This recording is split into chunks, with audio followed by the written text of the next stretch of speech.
Assalamualaikum warahmatullahi wabarakatuh. Di sini kita akan menjelaskan materi tentang manusia dan lingkungan. Sebelumnya, perkenalkan nama kelompok kami yaitu Lolita Arum Permatasari dengan NIM 208000001, Muhammad Zaki Susanto dengan NIM 208000008, dan Nabila Salimah Azahra dengan NIM 208000152.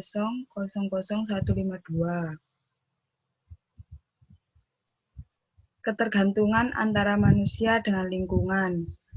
Manusia adalah makhluk ciptaan Tuhan dengan segala fungsi dan potensinya yang tunduk kepada aturan hukum alam, mengalami kelahiran, pertumbuhan, perkembangan, mati, dan seterusnya, serta terkait dengan berinteraksi dengan alam dan lingkungannya dalam sebuah hubungan timbal balik, positif maupun negatif. Lingkungan adalah suatu media di mana makhluk hidup tinggal mencari penghidupannya dan memiliki karakter serta fungsi yang khas yang terkait secara timbal balik dengan keberadaan makhluk hidup yang menempatinya, terutama manusia yang memiliki peranan yang lebih kompleks. Kehidupan manusia tidak bisa dipisahkan dari lingkungannya, baik lingkungan alam maupun lingkungan sosial. Kita bernafas memerlukan udara dari lingkungan sekitar, minum, menjaga kesehatan, semuanya memerlukan lingkungan. Pengertian lain dari lingkungan adalah segala sesuatu yang ada di sekitar manusia yang mempengaruhi perkembangan manusia baik langsung maupun tidak langsung.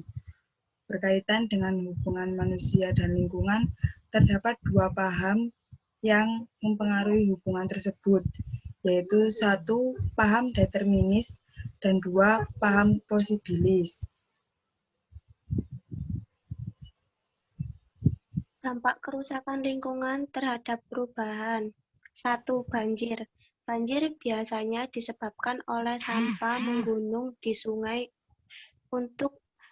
yang menjadikan air sungai tidak lancar.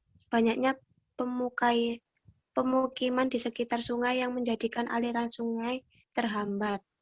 2. Tanah longsor. Adanya bencana tanah longsor ini dikarenakan dampak kerusakan alam akibat ulah manusia.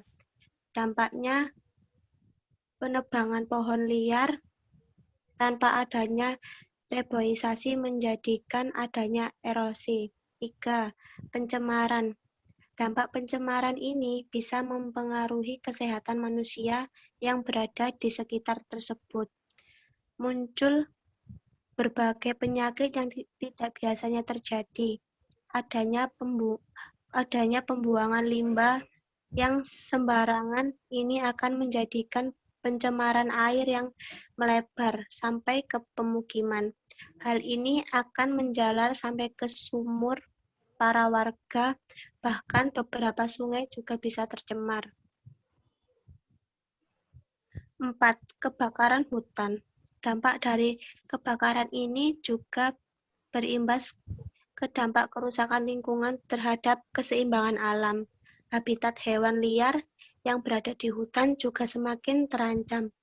Tempat tinggal mereka yang selama ini dijaga sudah mulai banyak dirusak oleh manusia. Pembuatan pabrik yang membutuhkan lahan sampai membakar hutan sekarang juga masih banyak. 5. Global warming. Hal ini memang benar adanya. Suhu bumi yang semakin lama semakin naik.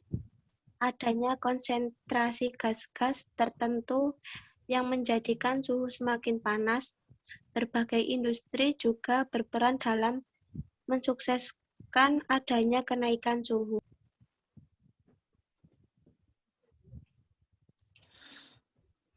Pengelolaan SDA lingkungan. Ada dua, yaitu satu, sumber daya alam hayati yang meliputi tumbuhan dan juga hewan, peternakan, dan perikanan. 2, yaitu sumber daya alam non hayati yang meliputi air, angin, tanah, hasil tambang. Prinsip dan usaha pelestarian sumber daya alam dan lingkungan hidup. Usaha manusia berupa penjinakan dan pemeliharaan tumbuhan dan hewan liar disebut domestikasi. Dan usaha ini merupakan bentuk usaha awal pengelolaan atau pelestarian lingkungan dalam kebudayaan manusia. Meliputi 1. Cagar alam. Cagar alam adalah sebidang lahan yang dijaga untuk melindungi fauna dan flora yang ada di dalamnya.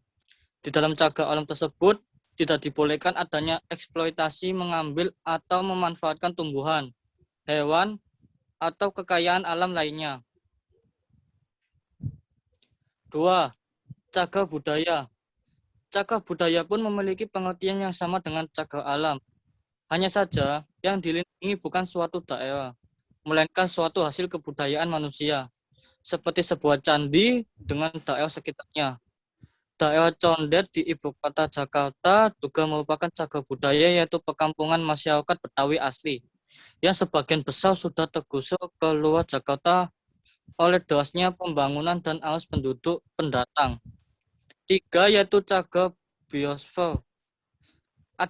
Dapat meliputi suatu daerah yang telah dibudidayakan manusia, misalnya untuk pertanian secara tradisional dan pemukiman. 4. Suaka alam, yaitu suatu kawasan yang memiliki ciri khas berupa keragaman dan keunikan jenis flora yang untuk kelangsungan hidupnya dapat dilakukan pembinaan terhadap habitatnya. 5. Suaka marga satwa, yaitu suatu kawasan yang memiliki ciri khas berupa keragaman dan keunikan jenis satwa yang untuk kelangsungan hidupnya dapat dilakukan pembinaan terhadap habitatnya.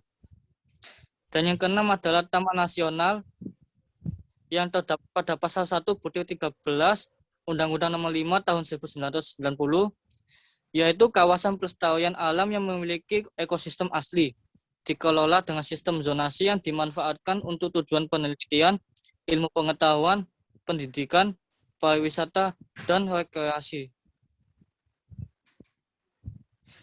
Sekian dari kelompok kami. Apabila ada kekurangan, mohon dimaafkan. Nun wal qalami wa masykun. Wassalamualaikum warahmatullahi wabarakatuh.